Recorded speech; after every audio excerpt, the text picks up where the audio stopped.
Speech off. Hi guys, welcome back to my channel. So this feels like take 1144 of this video.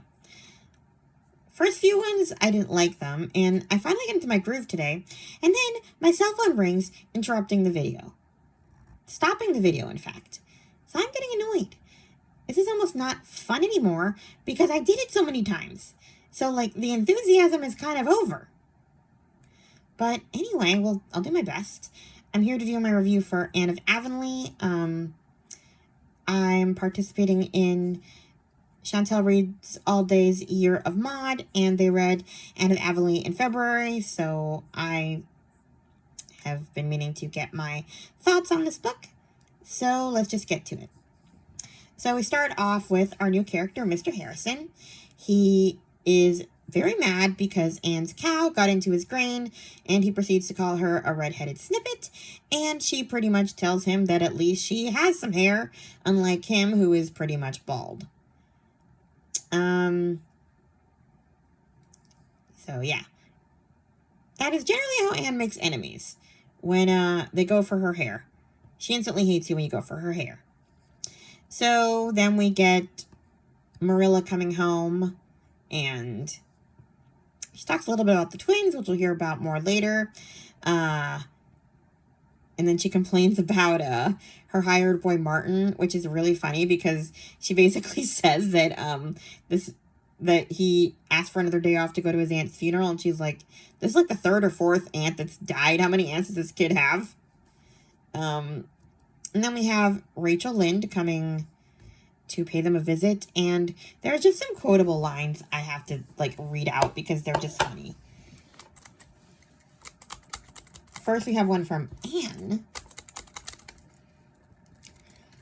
describing Mrs. Lynde.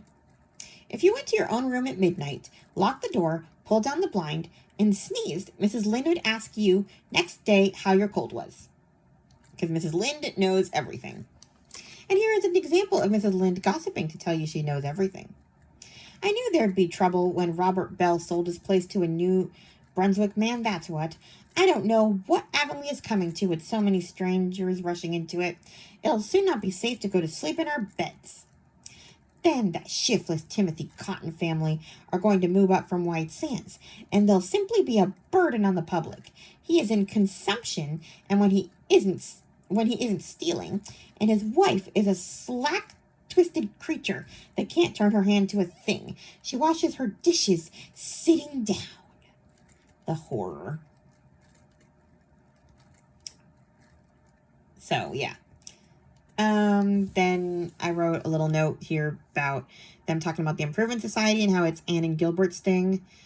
And I'm like, yeah, no, Gilbert is obviously a fan of the Improvement Society because it's Anne's idea. So, yeah. Then we have the whole cow incident where Anne accidentally sells Mr. Harrison's cow instead of hers, which is funny because there is literally a line foreshadowing that Anne was about to do this, because it says that the cow was reluctant to leave her luscious grazing spot, or however they wrote that.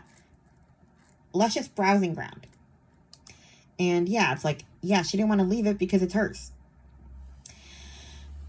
Then we have Anne's very dramatic reaction to having to tell Mr. Harrison that she sold his cow by accident. I know just how people feel who are being led to execution. So, yeah, she goes to his house. She meets Ginger. Bless my soul, what's that red-headed snippet coming here for? You like my parrot voice? Anyway, thankfully the apology goes well, and they have cake, and they are best friends for life. And there's another foreshadowing line. It would be more uncomfortable to be married to the perfect wife, declared Mr. Harrison with a sudden and inexplicable warmth. More foreshadowing. Then we have the whole whipping children versus not whipping children in schools. And I found this conversation really relatable because I think we're still having this discussion. More people are anti-corporal punishment in general now, but we still have the people who believe in it and who think that, well, as Mrs. Lynde says what did she call them? A burden on the public. That's what kids today are, because they have no respect, because we're no longer, well, getting physical with children anymore. So there is that, but it's just interesting that we are having this debate even back then, like whether it was okay or not. And I kind of wonder where Lucy Maud Montgomery stood on the whole issue, because in later books, I remember wanting to know, as Davy says, if Anne actually used corporal punishment on her own kids. And she did. We don't actually see it on page, but we reference to it in Rainbow Valley when they're talking about Shirley. And, hold on. I'm finding the line.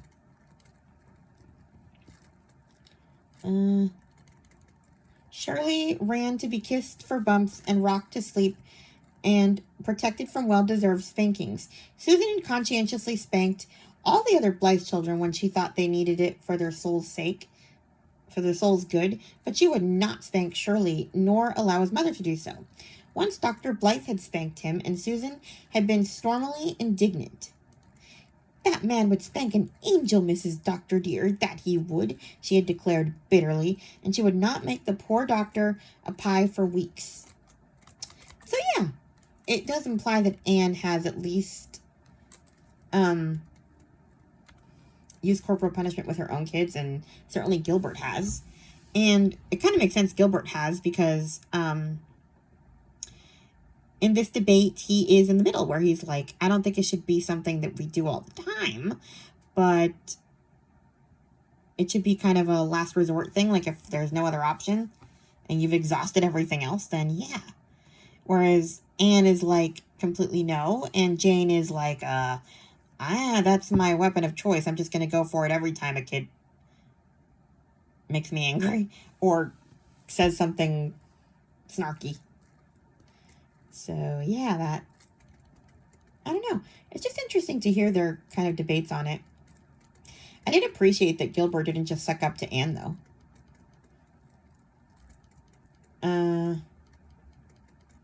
What else did I have to say on this topic? I know we're coming back to it.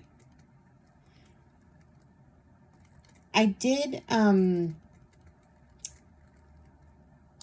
we did kind of talk a little bit on the live about how young these teachers were. I mean, in Anne's case, she was teaching her own classmates.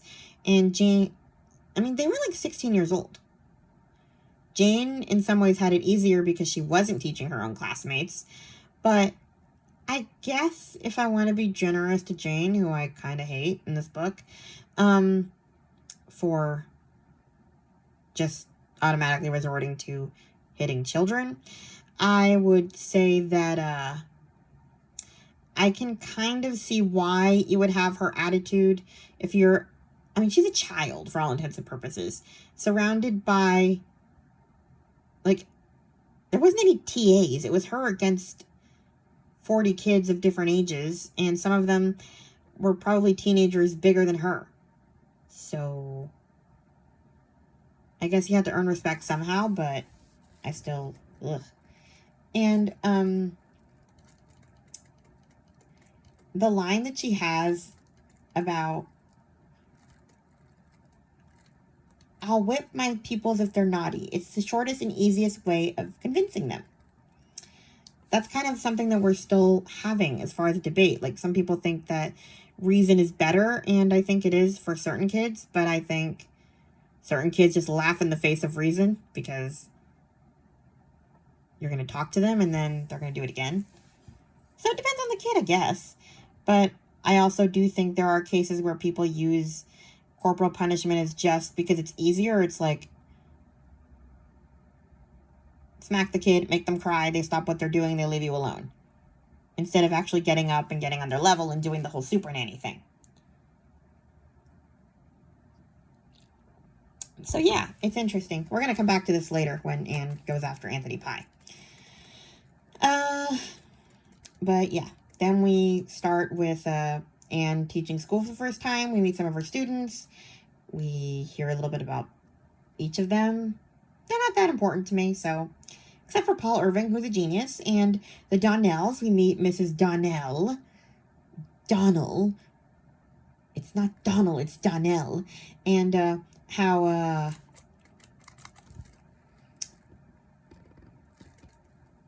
she wanted to call her son St. Clair, and her husband insisted on him being Jacob until Uncle Jacob decided to get married. The audacity of that man. And so now she insists he be called St. Clair, and is very upset that Anne was calling him Jacob.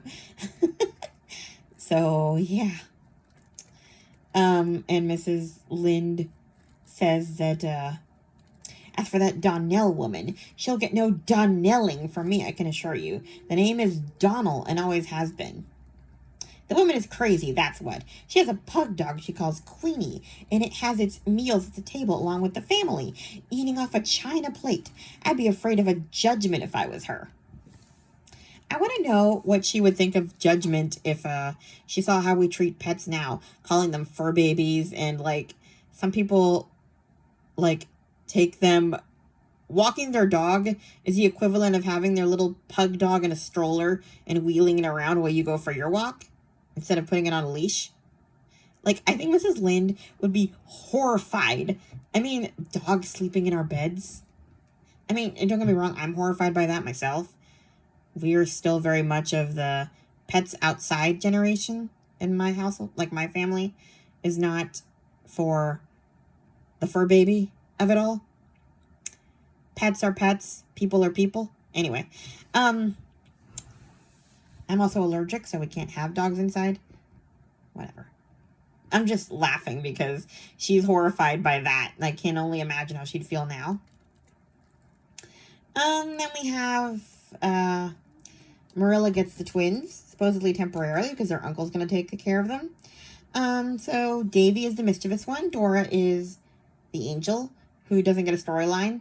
And it kind of makes me feel sad for her. We also talked about this in the live where it's sad that Dora barely gets any, like, personality or storyline because she's boring and good and, you know.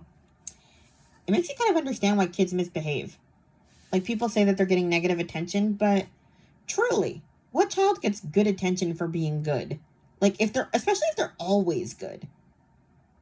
You really only notice the good attention if you've been bad. Like, that's why kids are bad sometimes. Anyway, we're going to do more of Davy's mischief in a second, but I love some of his questions. I can completely relate to them. He said that he wanted to stay up all night to see what it was like, and I did the same thing when I was younger than him, when it occurred to me that my mom can put me to bed all she wanted, but it was in my control whether to sleep or not. And so I was, like, literally just sitting up in bed, pinching myself and, like, trying to stay awake out of pure spite because she made me go to bed at 8. That was the beginning of when I started realizing that adults got to stay up. And so pretty much from then on, I was on a mission to not go to bed until everybody else was snoring. Anyway. So yeah, I actually did do that. Davy put a toad in Marilla's bed. Honestly, that would be enough to disown a child in my book. Toad in your bed, you're going to the orphanage, kid.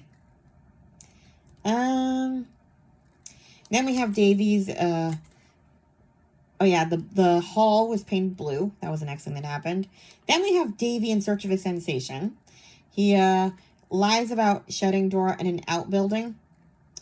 And maybe, I guess because,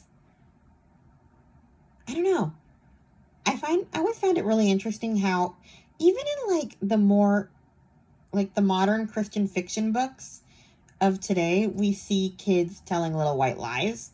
And it's so interesting how people are more upset with the fact that he lied about where Dora was than what he did to Dora. Like, they're more upset that he has the capability of telling a lie. Like, that's what Marilla and Anne are, like, really upset about, especially Anne. Marilla is very moralistic, but, like, Anne is, like, horrified at just the falsehood, as she puts it, of it all. And I'm kind of like, I mean, I don't know. I guess I don't know many kids who would just fess up to doing something after they did it, like instantly. I would probably expect a kid to try to get out of it first, not, and that's what's more upsetting to them. They try to get out of trouble by lying about it, not that he did it in the first place. It's just interesting. Times have changed. Dora, this is when Dora really shows a little personality because she's like terrified and he left her there like in the dark all by herself and she's crying and it's sad. Oh yeah, and then Davy said something else that reminded me of myself. He said that he didn't say his prayers for a week to see what bad thing would happen because Marilla told him that something bad would happen if he didn't say them. And I did something similar with Santa. My parents weren't huge Santa people, especially because in our Hispanic culture, we do Christmas Eve. Christmas Eve is the big deal, where everybody opens their presents at midnight on Christmas morning. Like, you stay up all till midnight and you open presents, and then you go to bed, and, you know, that's Christmas. Christmas, the big deal for Christmas was Christmas Eve going into midnight. So morning comes and you all wake up late and you just chill.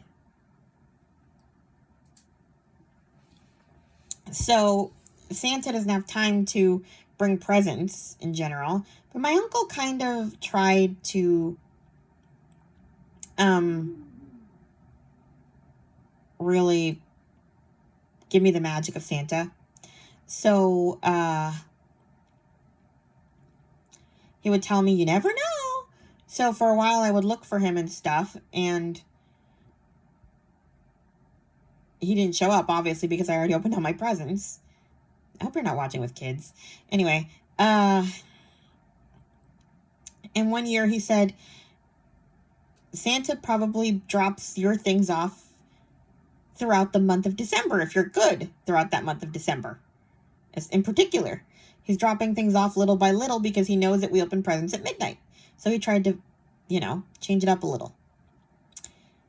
And so I decided, okay, I'm going to be bad because I want to see if I get coal. I want to get coal. I was on a mission to get coal. And I did not get coal. I got presents. And so to me, that was proof that Santa was total, well, I was going to say, never mind, I'll just say it, BS. I couldn't think of a better word. So, yeah, that's kind of the equivalent of what Davy did with his prayers. He wanted to see if lightning would strike him dead, and it didn't, so he's like, Anyway. But it's, back to the text, it's funny that Marilla can laugh at Davy, because, I think if she'd gotten him first, she would have had to give him back. Like, that would have just given her a heart attack. Just all of that. So, yeah. Also, if you know how bad Davy is, why in the world are you leaving them alone? Even if it's the custom to leave small children home alone, like even if it's not a big deal, if you know that Davy is capable of doing insane things, why would you even consider leaving him alone for hours? Like, common sense a little bit. Just saying. And if you're having so much trouble, who cares what your father said about children not being in school until the age of 7? Send the kid to school so he's out of your hair. Otherwise, stop whining. Anyway. Then the next one is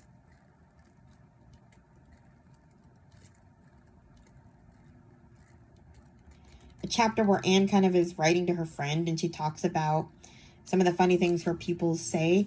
But she says in the letter that Jane says that she punishes her pupils when they make funny speeches, which is probably why she finds teaching monotonous. I agree. I mean, I guess I get it if you punish them for being naughty, but my gosh, they're beaten for having personalities. Like, I hate that Jane teaches the next year with Davy. Davy must get a beating every single day once Anne leaves for Redmond, if Jane's the teacher. Like, regular beatings. Anyway, I don't like her. But here we have some funny quotes from the kids. Marjorie White, age 10, wanted to be a widow. Questioned why, she gravely said that if you weren't married and people called you an old maid, and if you were, your husband bossed you. But if you were a widow, there'd be no danger of either. I am actually completely in agreement with her, especially for those times. I mean, husbands were the head of the household back then. Like, women had to submit to their husbands, and okay, fine, if you go by the Bible, it's still kind of like that, except that we're a little more modern. But, yeah, like back then, like the husbands were the boss. But the husband died, you were respected because poor you were a widow. But if you never had a husband, you were pathetic. So yeah, I'd say widowhood is probably the best way to go. Not that I'm advocating killing your husband, but you know. Anyway. Anne actually took the time to copy the kids' compositions to her friend. And we didn't have copy machines or Xerox machines. So that means that she actually spent an evening copying them by hand. Like, what? Who does that?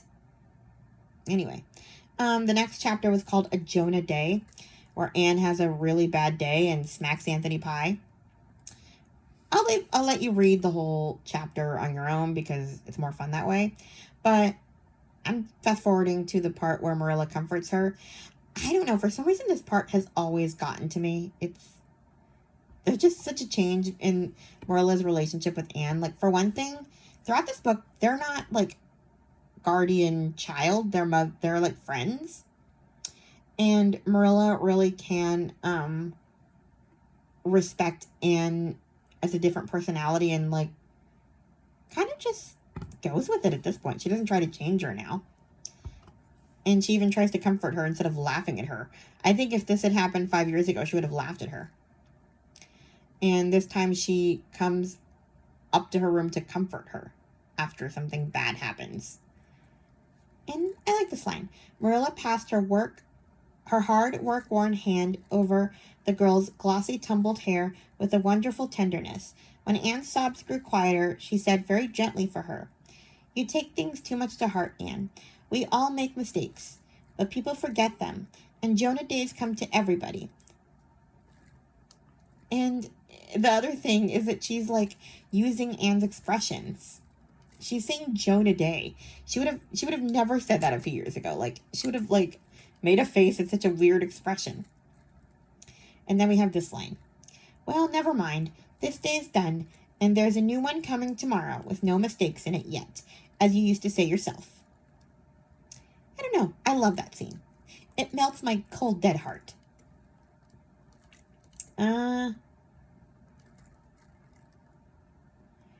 The next note I have is, how do politics work in Canada?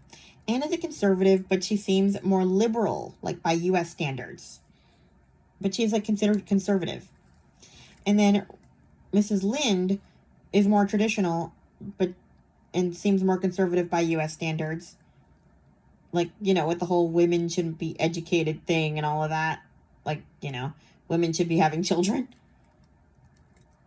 I don't know.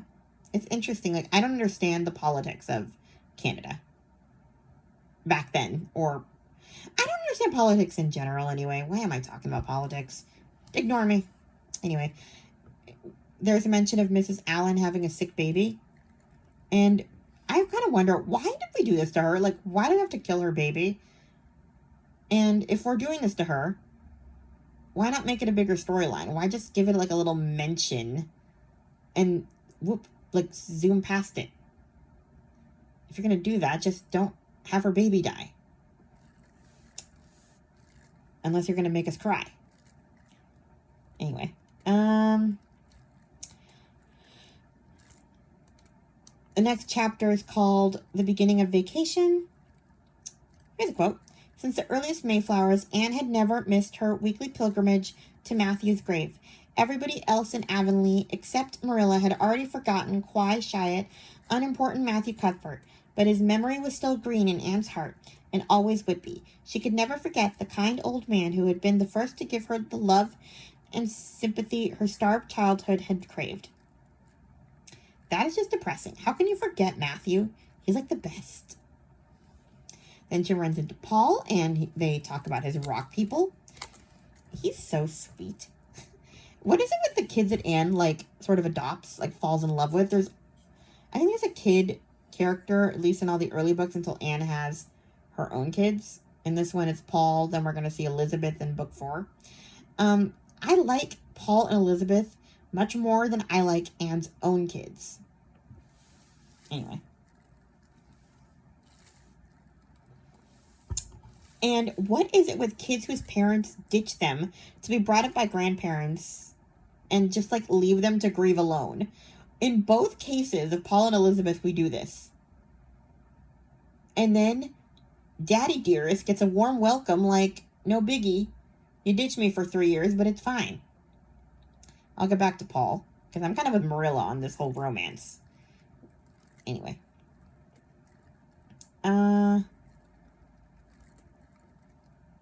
Okay, here is where we come back to the opinion on corporal punishment. She's talking to Mrs. Allen about it, and she says, he may have deserved it, but that is not the point.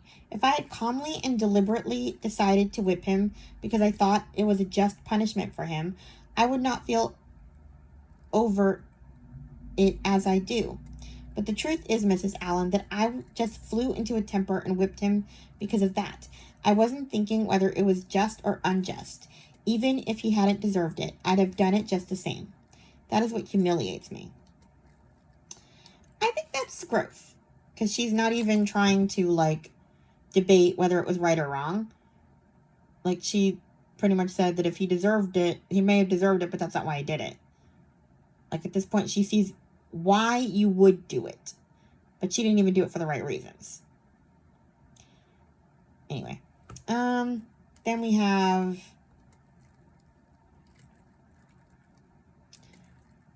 the author that's supposed to visit them doesn't show up. But even if there's a whole incident late in day before they realize she's not even going to show up. Davy breaks Aunt Josephine's platter. And they all add too much sugar to the peas. Everybody adds a spoonful of sugar. And I said that I wonder if I like peas if you added sugar to them. Because I don't like vegetables in general. I wonder if you drown them in sugar, if I'd like them more. Here's another quote from Marilla. But everybody has their own way of living. I used to think there was only one right way. But since I've had you and the twins to bring up, I don't feel so sure of it. So, yeah.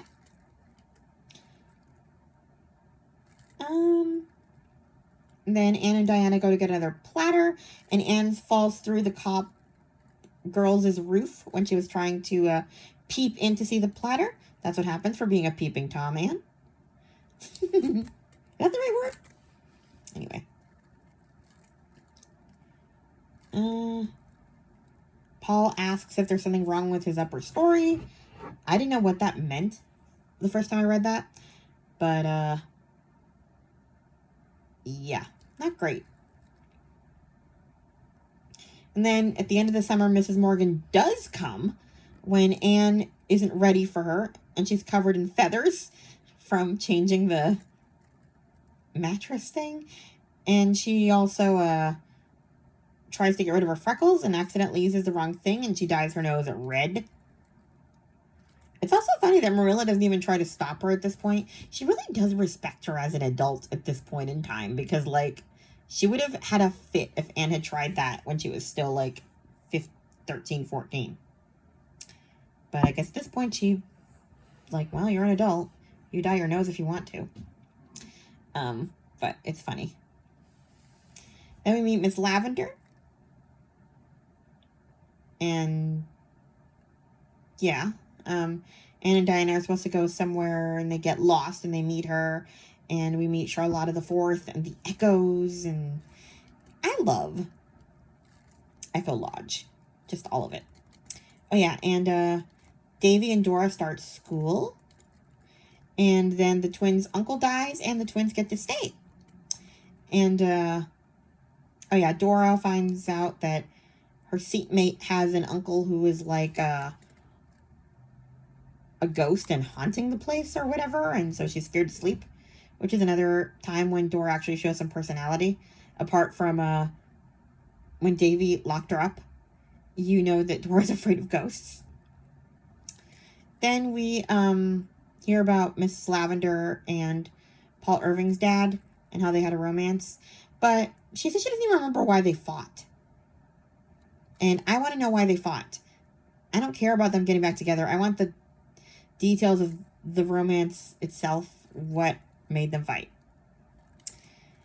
And I wrote here that it's funny that Mrs. Lavender noticed that Anne was disappointed at the idea that somebody could function with a broken heart. Like, she is still so romantical at heart. Like, she cannot believe that Miss Lavender is still, like, smiling after 20 years with a broken heart.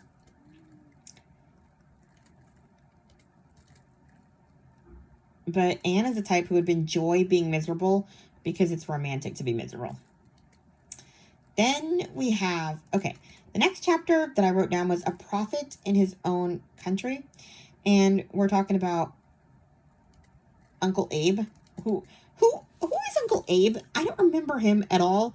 All of a sudden, he's this weatherman who predicts the weather, who wasn't there last book. Whatever. He barely exists. We just know that he's always wrong. But I wrote here that we jump all the way to May. So this book actually takes place over 2 years, but we don't really even see the second year. We start from when they're in school, and then boop, we jump to May. Anyway, he predicts a storm, and there actually is a storm. And Marilla actually cries with terror. And Davy, at the first crash of thunder, howled, Anne, is it the judgment day? Anne, I never meant to be naughty. And then, rest in peace, Ginger, because he dies. And that is when we get Mr. Harrison's wife pops up. And,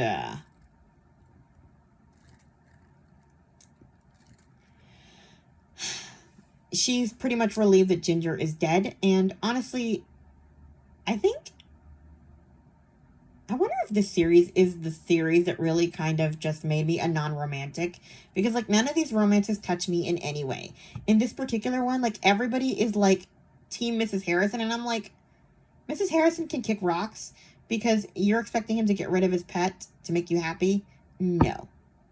Pet came first. You bug off. Also, the fact that you come back after the pet dies, at this point, you can not come back, ever. I'm Team Ginger.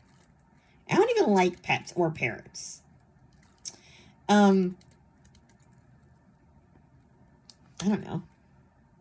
And she just seems annoying in general. Like, it's just, ugh. Although I guess the real big fight was Ginger, when once he was out of the way, she could deal with him being messy, but I don't like her. Anyway, I said that it's funny to hear Davy gossiping about the reasons the Harrisons are separated. And then, he says, I wouldn't leave my wife for anything like that. I just put my foot down and say, Mrs. Davy, you've just got to do what'll please me, 'cause I'm a man. That'll settle her pretty good, I guess. Davy conformed to the patriarchy.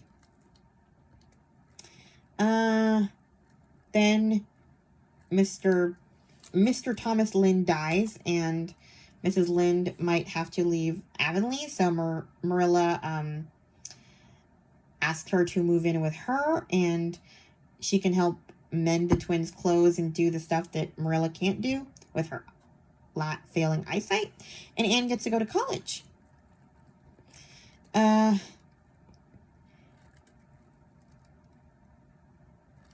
kind of would love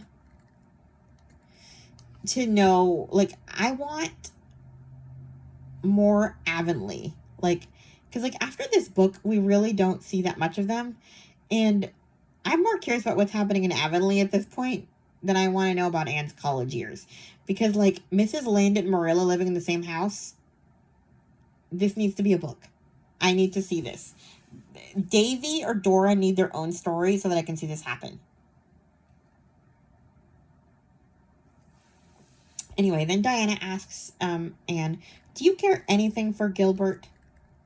Ever so much as a friend, and not a bit in the way you mean, said Anne, calmly and decidedly. She also thought she was speaking sincerely.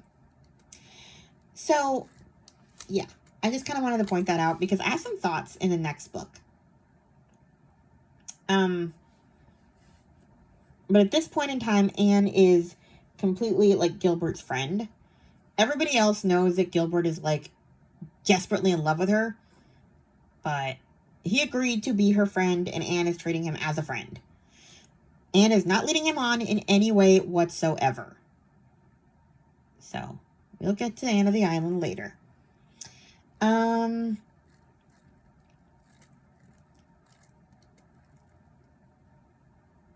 Miss Lavender meets Paul. I never mentioned that. I think she met him when she told Anne about the romance. Or, no, it was after. Anyway, they meet. Yeah, it was here. And then, I guess Paul writes to his father, and Daddy Dearest comes back to claim his lost love. Not to see his kid, but to, to get Miss Lavender back. Because, hey, she's available. And it's infuriating. Anyway, in this chapter, people are also discussing Anne leaving the school. And Mrs. Andrews, I have to agree with something she says. Well, I don't know. Mrs. Andrews was determined not to agree fully with anybody that day. Okay. I don't see that Anne needs any more education. She'll probably be marrying Gilbert Blythe if his infatuation with her lasts till he gets through college. And what good will Latin and Greek do her then? I do get that education is important. But I also feel like I kind of see where she's coming from. Marilla wasn't exactly loaded. So it's like a lot of money for Anne to go to school to what? Learn something? I feel like she was doing just fine on her own without college and spending all that money to do absolutely nothing with it. She was a principal in the book 4, but after that she gets married and has kids, and Susan takes care of her kids, so what does she do? Yes, I'm being judgy. Anyway. I also wrote, I don't know if I said this earlier because I've done this video 3 times today. I hate the idea of Jane Andrews taking over Avonlea School and whipping the children, especially Davy. Like I said, or I might not have said, I'll bet you Davy gets a whipping on a daily basis with her as a teacher. Okay, so, like I said earlier, going back and forth here, Paul Irving's father comes home and Anne takes him to see Miss Lavender. And I wrote that it's funny that Anne has a thing against eavesdropping and acts scandalized at the very thought of, like, listening in to their conversation. Because it's like, you think Anne is kind of nosy, but she's so horrified by eavesdropping? I mean, she does a lot of other things that probably aren't super moral. Anyway.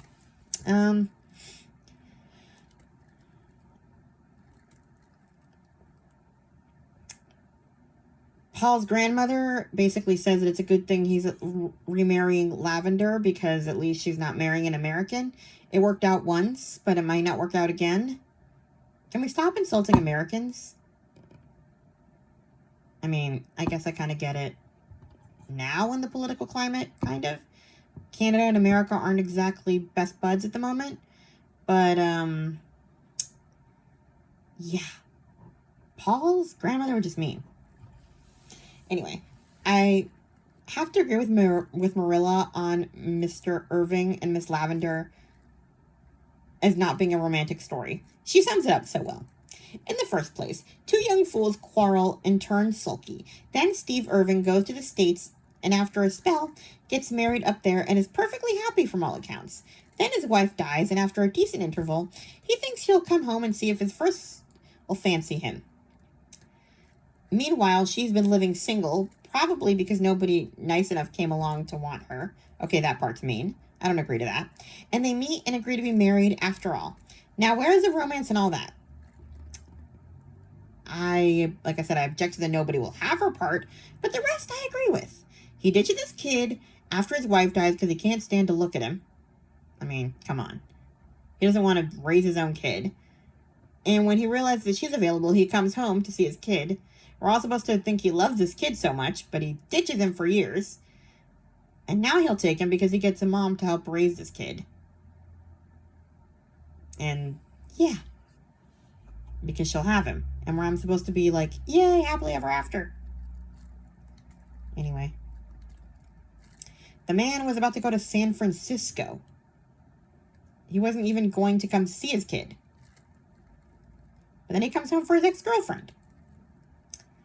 I actually used to like this story. This was one of the romances that I loved when I was younger.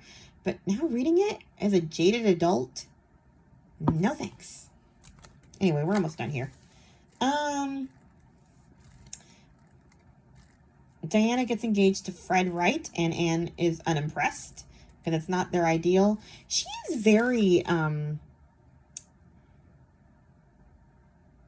childlike. Like, she truly really has not grown up, which I guess we kind of do see in Anne of the Island because she doesn't see Gilbert as anything else like but her childhood friend for a long time, or just in general, like just she has her ideals of who she's going to be with, and Diana chose someone completely different, and Diana grew up more than she did. Even with Anne's, like, going to college and, like, education and all of that, which is interesting. Anyway, the last chapter is the wedding at the stone house. Why did Gilbert go to this wedding? I don't understand. Did he even meet these people? Why does he get invited? I get Diana and Anne, but Gilbert? I mean, I guess he's there so that they can have their moment where, he says, but wouldn't it have been more beautiful still, Anne, if there had been no separation or misunderstanding, if they had come hand in hand all the way through life with no memories behind them but those which belong to each other? And it says, for a moment, Anne's heart fluttered queerly, and for the first time her eyes faltered under Gilbert's gaze, and a rosy flush stained the paleness of her face. It was as if a veil that had hung before her inner consciousness had been lifted, giving to her view a revelation of unsuspected feelings and realities. Perhaps, after all, romance did not come into one's life with pomp and flair, but with pomp and blare, like a gay knight riding down. Perhaps it crept to one side like an old friend through quiet ways. Perhaps it revealed itself in seeming prose until some sudden shaft of illumination flung athwart its pages betrayed the rhythm and the music. Perhaps, love unfolded naturally out of a beautiful friendship, as a golden-hearted rose slipping from its green sheath. Then the veil dropped again, but the Anne who walked up the dark lane was not quite the same Anne who had driven gaily down it the evening before. The pages of girlhood had been turned. I'm stopping here. And the page of womanhood was before her. And then it says, Gilbert said nothing more. Wisely said nothing more. But in silence he read the history of the next 4 years. So, yeah. Gilbert had a moment where he was going to say... This is another moment where, like, you see a glimpse of where Anne might consider feeling something for him and then she doesn't. But then you also see where Gilbert is about to say something else, but wisely keeps his mouth shut because he's waiting. And I'm going to bring this moment back. Because in the next book, I'm really going to go off on Gilbert. Because... oh, I can't wait. Because I'm going to go on a tirade. Anyway, yeah.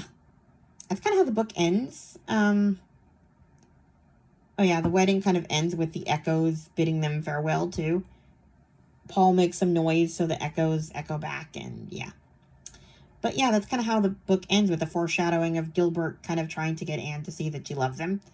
And no thanks. I'm not a fan.